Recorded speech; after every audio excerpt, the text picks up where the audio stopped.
이 금리 인하가 내수까지 온기가 퍼지는 데는 사실 이거는 이제 시간이 걸리는데 추경 같은 경우는 그거보다는 조금 속도가 빠르지 않을까 이런 논리도 있거든요. 그렇다면 당장 추경이 저는 1월 달에 바로 이루어질 가능성이 매우 높다. 그래서 실제 이제 추경이 이루어지는 쪽이 소상공인 지원 또는 금융권 쪽에서 적극적으로 대출할 수 있는 그런 유동성 확보에 대한 예산들이 조금 더 추가될 수 있다는 점에서 금융업 쪽도 조금 저는 관심을 가지고 볼 필요가 있을 것 같아요. 왜냐하면 이 4대 은행, 5대 은행 자체가 올 한해 나쁘지가 않아요. 향후에 뭐 추경이라든지 비상시국 상황에서의 안정성 또 불확실성 제거 측면에서는 좋을 수 있다는 점에서는 금융 쪽 특히 은행과 보험 쪽은 상당히 우리가 투자자 입장에서는 주목을 하실 필요가 있을 것 같고요. 자, 이제 배종찬 연구소장님을 한번 모셔보겠습니다. 어제 4조 1천억 원 감액된 예산안이 본회의를 통과했습니다. 이런 부분들 관련돼서 어떻게 봐야 되는지 생각 들어보겠습니다. 인사이트K 배종찬 연구소장 나와 계십니다. 안녕하세요, 소장님. 안녕하십니까? 네, 어제 저녁쯤인가요? 그렇습니다. 네, 소식이 전해졌습니다. 야당 주도로 정부 예산 삭감된 채로 2025년 예산안이 통과가 됐는데 주요 내용부터 한번 짚어주실까요? 네, 673조 3천억 원입니다. 네.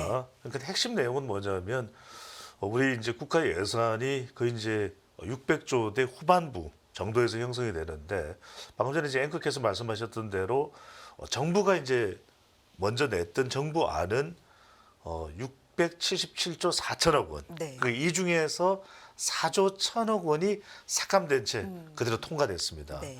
그러니까 정부안이 이 삭감된 채로 그대로 이제 야당 단독으로 야권 단독으로 이제 국회에서 처리된 거는 헌정사에서 초유의 일입니다. 네.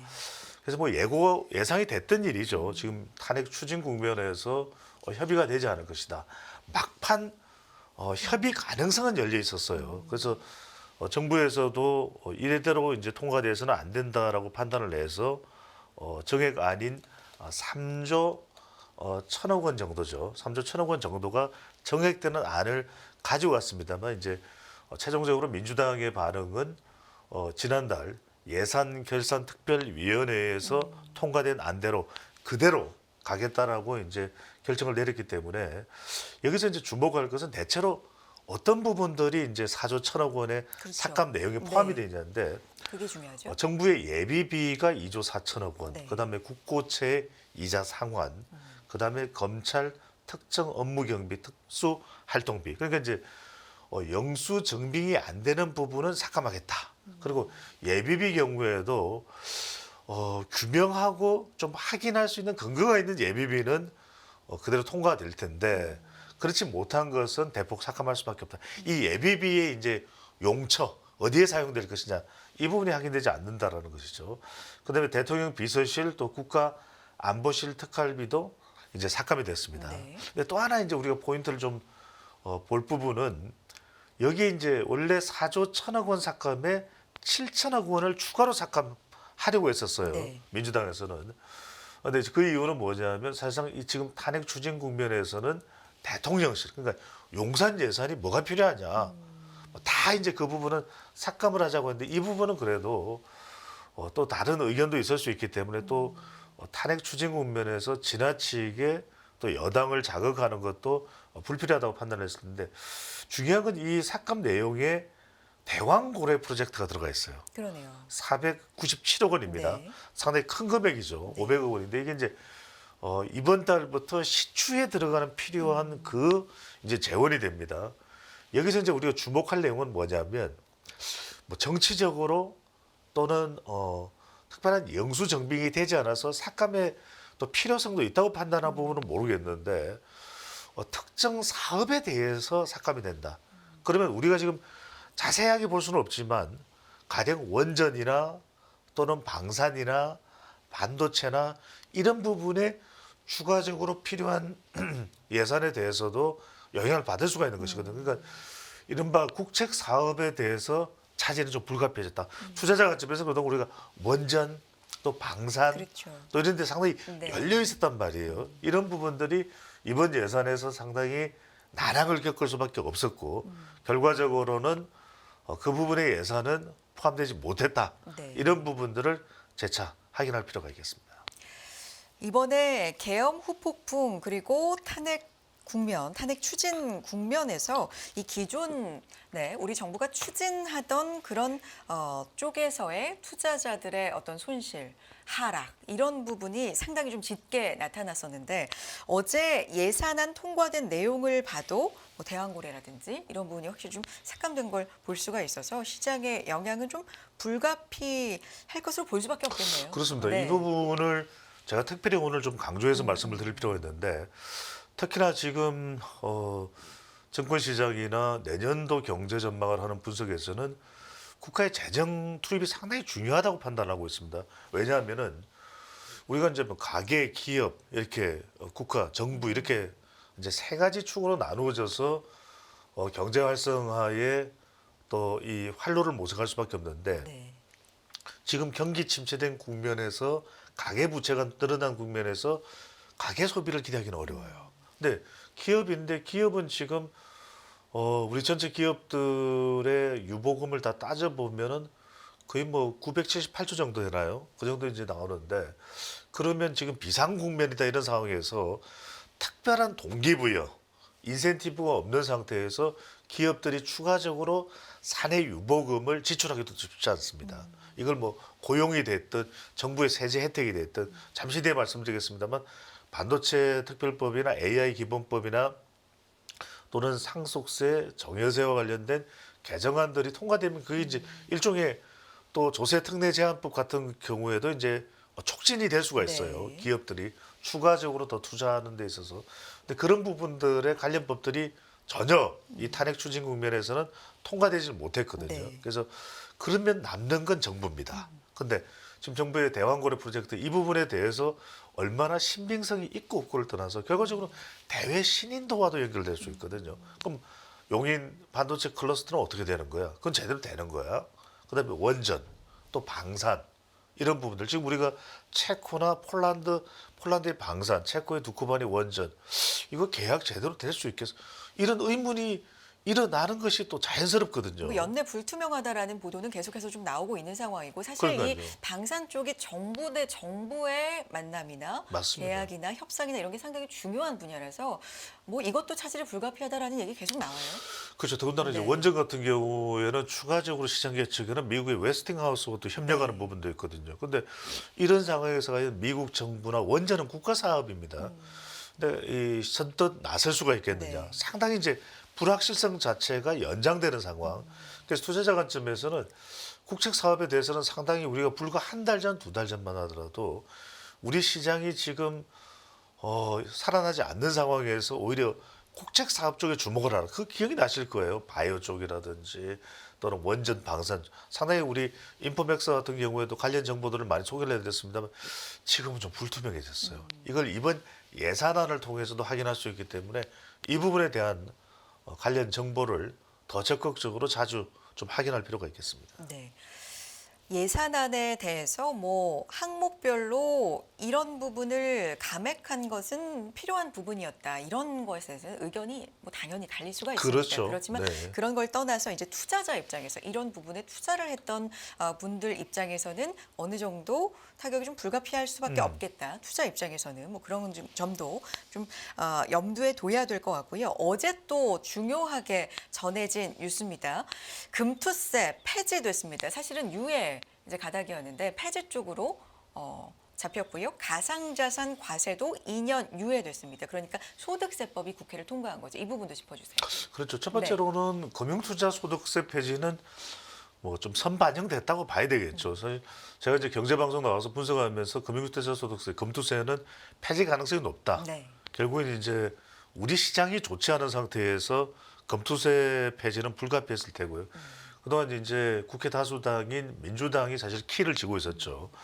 상황에서 또 유예 쪽에 좀 더 무게를 싣고 있었다가 네. 관련 지금 여론 자체가 악화되고 있는 상황에서는 폐지 쪽으로 갈 수밖에 없는데 우리 뭐 공매도 금지도 그렇지만 상당히 좀 선반영되어 있는 상태라고 좀 볼 수 있을 것 같아요. 근데 여러분들이 이제 참고할 수 있는 것 중에 하나가 바로 가상자산 과세가 유예되는 부분. 그러니까 금투세 같은 경우에는 뭐 우리가 주식 또 펀드, 채권, 기타 이제 파생 상품에 대해서 주식의 경우는 이제 5천만 원 이상, 기타 다른 상품 투자에 대해서는 250만 원 이상에 대해서 2.2에서 한 2.7% 소득에 대한 세율을 하는 것이거든요. 근데 가상자산도 그렇다면 과세 있는 곳에 소득이 있는 곳에 과세가 있다. 이 기본 원칙에는 전혀 또 틀린 말이 아닌데도 불구하고 유예가 됐어요. 이것도 따지고 보면은 좀 여론, 특히 이제 MZ 세대 가상자산, 암호화폐, 비트코인에 많이 투자하는 여론을 의식했다. 근데 이제 네. 금투세가 상당히 좀 이미 시장에 선반영됐다면 네. 가상자산은 이 가상자산 과세 유예는 비트코인뿐만 아니라 알트코인 등 이더리움 등 다른 암호화폐 투자에 하는 촉진 역할을 할 수 있을 것 같아요. 왜 그러냐면 특히나 이것을 선도하고 있는 미국에서 네. 트럼프 당선인이 미국을 가상자산의 수도로 만들겠다. 네. 더군다나 지금 트럼프 당선인이 가장 총애하는 채에 이 일란 머스크가 정보효율부 수장이거든요. 그렇죠. 앵커께서는 정보효율부의 영문 약자가 뭔지 아십니까? 알고 있습니다. 도지입니다. 네. 그게 뭘로 의미하겠습니까? 정말 그러니까 어떻게 그렇게 지었을까요? 그러니까요. 도지예요. 네. SEC 이제 증권거래위원회 이 의장도 네. 친가상자산 인물로 임명하겠다. 뭐 이런 판국이니까 네. 이 부분은 상당히 좀 저는 선제적으로 잘했다는 판단이 듭니다. 왜냐하면 이 가상자산 암호화폐로 새롭게 만들어지고 더 넓어지는 시장에 우리가 뭐 뒤처질 이유는 없거든요. 다만 이제 개인적으로는 투자를 주의해야 한다 하더라도 이걸 이제 국가적 차원에서 사실 이게 좀 비상 국면이기 때문에 우리 정부 차원에서도 대비가 필요한데 여하튼 국회 차원에서는 반응했다. 가상자산 과세 유예로 이 부분은 우리가 시장에 상당히 긍정적인 시그널, 신호를 주는 것으로 보입니다. 이 시장 입장에서 특히 증시 입장에서 주목할 건 이제 금투세 폐지 말씀해 주셨지만 이건 어느 정도는 예상이 됐던 바, 뭐 그렇죠. 선반영 이런 것도 있지만 개인 투자자가 최근에 며칠 보면 계속해서 대규모로 좀 매도를 보이고 있는 상황이거든요. 어제 같은 경우는 기관의 매수가 들어오고 코스피가 2%대, 코스닥이 5%대 큰 폭의 반등을 좀 해주긴 네. 했습니다만 어제 어쨌든 오후 늦게 이 금투세 폐지가 결정이 확실하게 되면서 이 부분이 이제 오늘부터는 투심에 또 어떤 영향을 미칠지 이 부분도 좀 궁금해지는데. 뭐 부정적이지는 않겠습니다만 검투세보다도 훨씬 내외생적 다른 변수들의 그렇죠. 이 크기가 사이즈가 크다 크다고 봐야 보니까. 되겠죠. 네. 그러니까 지금 이창용 하는 총재도 오히려 심지어는 지금 정치적인 불확실성 프로세스보다도 트럼프 앞으로 행정부의 이 관세 장벽이 더 큰 요인이다 이렇게 이야기를 하고 있거든요. 네. 그 이야기는 그것이 맞든 안 맞든 우리가 지금 더 우려되는 것은 오히려 국내 변수도 있겠지만 또 외생적 변수라고 할 수 있는 트럼프 당선인 글로벌 상황 자체가 더 큰 영향을 줄 수 있다. 이렇기 때문에 금투세 폐지가 물론 달가운 소식이긴 합니다. 하지만 그렇다고 해서 우리가 상승장에서 오히려 탄력을 붙게 만드는 그런 역할을 금투세가 할 수 있는 상황은 아니기 때문에 긍정적이긴 합니다. 분명히 폐지한 것은 여론도 금투세 폐지를 원했고 하지만 지금 시장에서 주는 영향은 극히 제한적이다라고 볼 수 있는 것이죠. 오히려 더 중요한 것은 지금 우리가 시장 자체의 근본적인 펀더멘털 자체를 좀 바꿀 수 있는 네. 그런 논의가 좀 이루어져야 되는데 그 부분은 이번 예산안을 또 통과시키는 과정에서 예산을 통과시키는 과정에서 또는 관련 법에 대한 검토에서 충분히 논의되지는 못했다. 이렇게 봐야 될 것 같아요. 한은 총재도 정치와 경제 분리라는 표현을 이제 최근 들어서 몇 번을 쓰는 걸 확인을 했는데 사실 이게 좀 분리될 수 있는 상황이 현실적으로 좀 아니다 보니까 예. 네, 영향을 계속해서 뭐 받을 수밖에 없는데요. 금투세는 그렇고 사실 최근에 이제 금투세는 유예, 어쩌면 폐지 이런 쪽으로 예상을 이미 선반영을 좀 했다고 하더라도 계속해서 투자자들 입장에서 계속 좀 얘기가 많이 나왔던 부분이 또 상법 개정이거든요. 그렇죠. 그럼 요거는 또 다른 문제로 논의가 활발하게 일어날 가능성이 좀 있겠습니다. 저는 되어야 된다고 보면 사실 그게 더 크게 영향을 네. 줄 수 있는 부분인데 이 부분 조금 같이 말씀드리면은 네. 실제로 종합적으로 이번에 반도체 특별법도 무산됐어요. 네. AI 기본법도 무산됐습니다. 네. 전력망 확충 특별법도 무산됐습니다. 상속세도 굉장히 중요한 부분이었고요. 또 하나가 이제 기업 밸류업을 하기 위해서 이야기가 되어 왔던 것이 특히 이제 우리가 상법상의 뭐 주주의 권한을 이야기하는 부분들도 상당히 이 활발하게 논의가 됐습니다. 그 부분보다는 이번에 이 조세특례제한법이 상당히 중요했거든요. 그러니까 결과적으로는 기업과 우리 시장을 좀 더 활성화시키는 것은 세법입니다. 네. 그리고 금융투자소득세도 소득세법을 개정한 거 아니겠습니까? 그렇다면 조세특례제한법 개정안은 뭐냐면 밸류 기업에 대해서 더 세제 지원을 해주는 겁니다. 그다음에 이제 이 상속세와 관련된 부분들도 그동안 사실은 상속에 대한 부담 때문에 좀 가업을 이어나가기가 힘든 상황들이 이제 중소 중견기업에서 발생을 했거든요. 그러니까 이른바 기업 친화적으로 부자 친화적으로 하자는 것 떠나서 산업 경쟁력을 키우자는 입장인데 이번에 또 검토 과정에서 네. 관련 내용들은 부자 감세다. 이래서 사실상 또 무산이 돼버리고 말았거든요. 그러니까 검토세도 검토세지만 더 중요한 것이 기업 가치를 제고하는 데 있어서 세제 지원 또 지금 이제 최고 세율이 50%인데 이 부분은 이제 40%대로 좀 낮추는 그런 이제 상속세 및 정여세 법 개정안은 부결 처리됐어요. 네. 이 이야기는 당장 내년에도 국회가 다시 열린다 해서 이 부분이 또 다시 재발의가 된다 하더라도 통과 가능성이 그렇게 높지가 않은 거예요. 왜 그러냐면 이 부분에 대해서는 부자 감세다. 그렇게 할 필요가 없다. 또 자녀 공제 금액을 1인당 5천만 원에서 5억 원으로 늘리는 법안도 국회에 제출했지만 이 부분도 처리가 안 됐어요. 그래서 이런 걸 따져보면 가령 반도체 특별법은 우리 지금 시장 자체에서 반도체 상황이 산업이 안 좋은 상황이거든요. 좋지 않죠. AI 반도체뿐만 아니라 그러면 이 반도체 관련된 법은 뭐냐면 특별법은 직접 지원해 줄 수도 있고 미국은 실제로 그렇게 하고 있지 않습니까? 또 하나가 이제 이 현장에 있었던 목소리들을 접수를 해본 결과 연구 인력들이 이 52시간 주 52시간 근무제만으로는 충분한 연구가 안 돼요. 그래서 이 부분을 좀 유연하게 다른 방법으로 좀 변경할 수 있고 또 유연하게 좀 제도를 운영할 수 있는 그런 부분에 대한 관련 내용들이 들어가 있는데 이것도 통과가 안 됐어요. 결과적으로는 야당에서도 이 법안의 중요성에 대해서는 충분히 인식하고 있었겠지만 지금 국면 자체가 이것을 논의할 수 있는 상황은 아니거든요.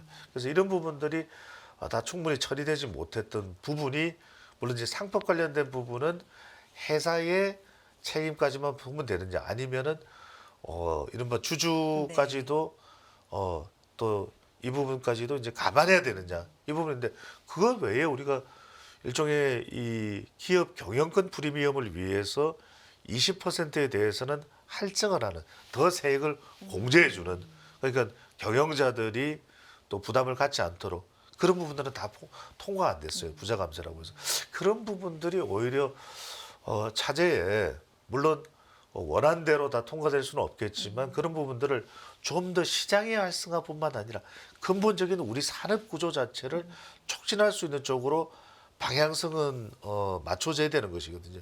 그런 부분들이 지금 뭐 비상시국 국면에서 충분히 검토되고 논의되지 못했다는 것은 시장뿐만 주식 시장뿐만 아니라 우리 산업의 근본적인 구조 차원에서 상당히 좀 안타깝다라고 말씀드릴 수 있습니다.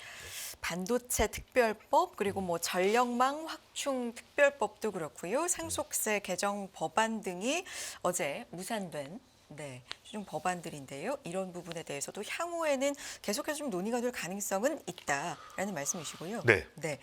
추가적으로 이 통과된 예산 그리고 주식시장에서의 관련된 법률 굉장히 좀 민감하게 생각했던 법률들 이런 결정에 따라서 향후 주식시장의 영향 이런 건 어떻게 보고 계세요, 시장님?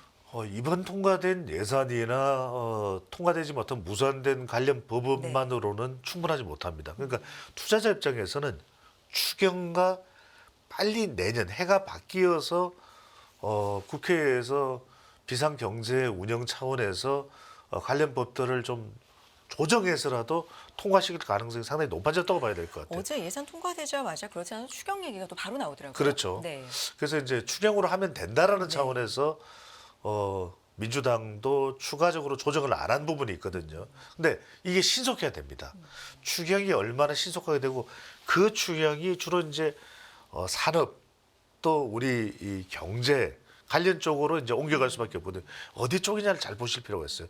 특히 이제 야당까지도 컨센서스 공감이 이루어지는 국책 사업 분야가 어디냐 이 부분을 눈여겨 보실 필요가 있고요. 또 하나는 이제 반도체 특별법이나 또는 AI 기본법 그리고 전력망 확충 특별법 등이 통과되면 이 부분과 관련된 섹터나 종목 쪽이 또 활발하게 영향을 받을 수가 있거든요. 마지막으로는 뭐 기업 밸류 프로그램뿐만 아니라 조세 특례 제한법, 조세 제한 특례법과 관련된 이 내용에서도 오히려 할증이라든지 이런 부분들에 대해서 더 혜택을 줄 수 있는 조세 특례 제한법에 개정한 내용들이 있거든요. 이걸 부자 감세가 아닌 차원에서의 또 기업 경영 그리고 합리적인 상속세와 정해세. OECD 국가 중에서 우리 상속세가 제일 높아요. 그다음에 이제 개별 과세가 안 된다는 점에서도 이 부분은 계속해서 지적이 돼 왔던 부분이거든요. 그러니까 자녀들이 3명이 있으면 자녀 3명에게 다 묶어서 상속세가 부과가 됩니다. 그러면 상속받지 않는 자녀는 상당히 곤란할 수밖에 없고 난감할 수밖에 없는 상황. 이런 좀 합리적인 차원에서의 이 조세 세법이 어떻게 개정이 되는지 이 부분도 눈여겨보실 필요가 있겠습니다.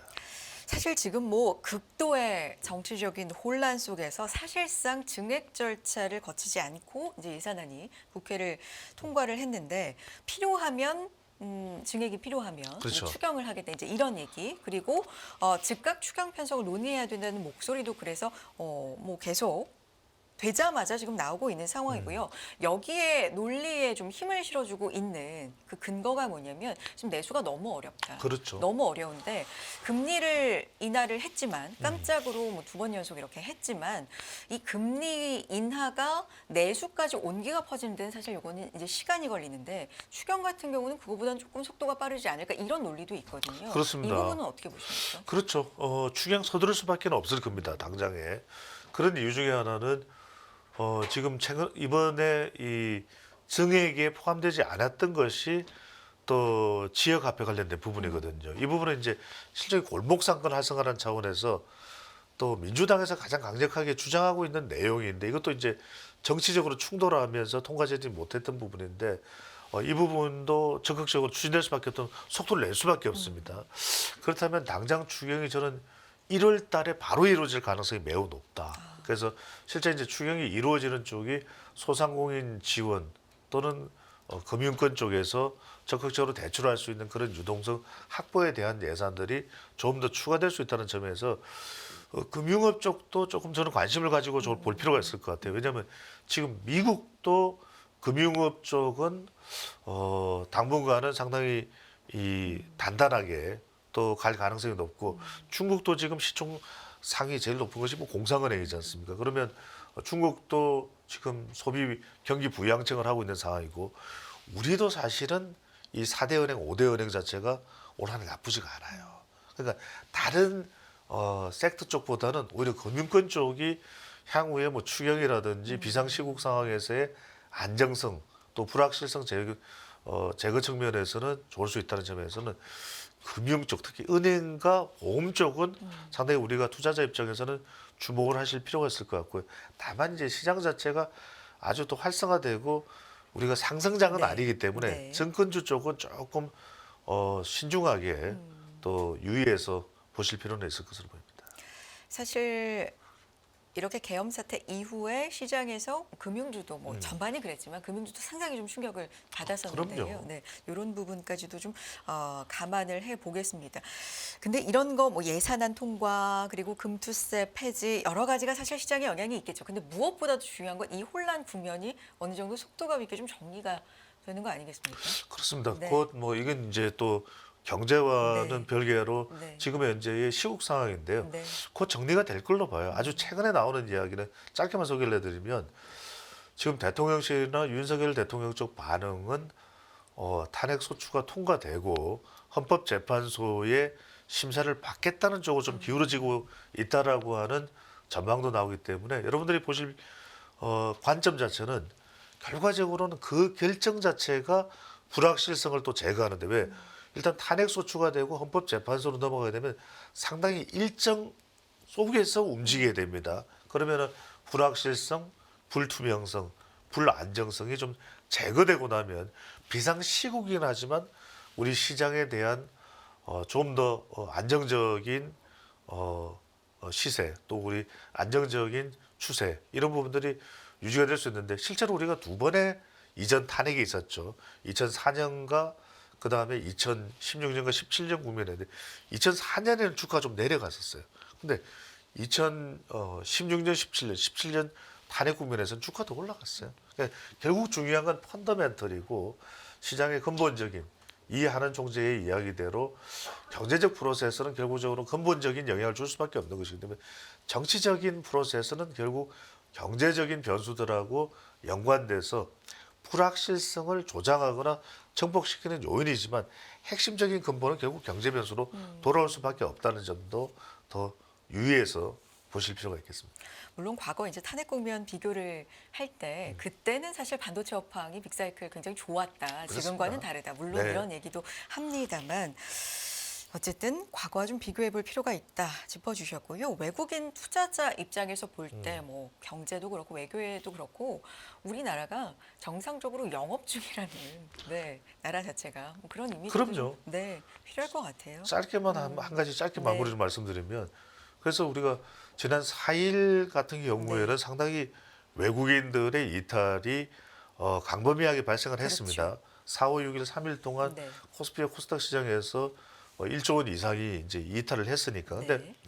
이번 주 들어서는 조금 그런 부분들이 주춤합니다. 안정화되고 있어 네. 주춤화되고 경우에 따라서는 PER 기준으로 볼 때는 상당히 또 우리 주식 시장이 저평가돼 있어요. 네. 그런 면에서는 좀 더 지금은 또 개인들이 매물이 쏟아지고 있습니다.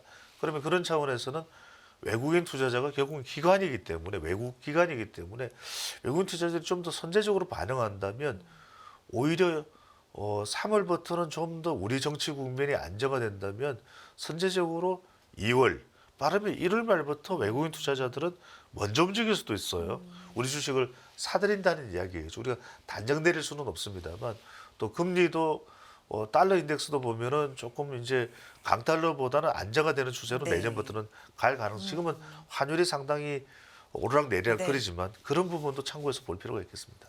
정치적인 혼란 속에서 그래도 우리 지수가 또 저평가돼 있다. 12개월 선행 PR이 뭐 8.4배까지 내려간 역사적인 저평가돼 있다. 이런 여러 가지 측면을 어떻게 균형적으로 또 외국인은 평가할지 이런 부분도 눈여겨 보겠습니다. 자, 여기까지 듣죠. 인사이트 K 배종찬 연구소장 함께했습니다. 소장님 고맙습니다. 감사합니다.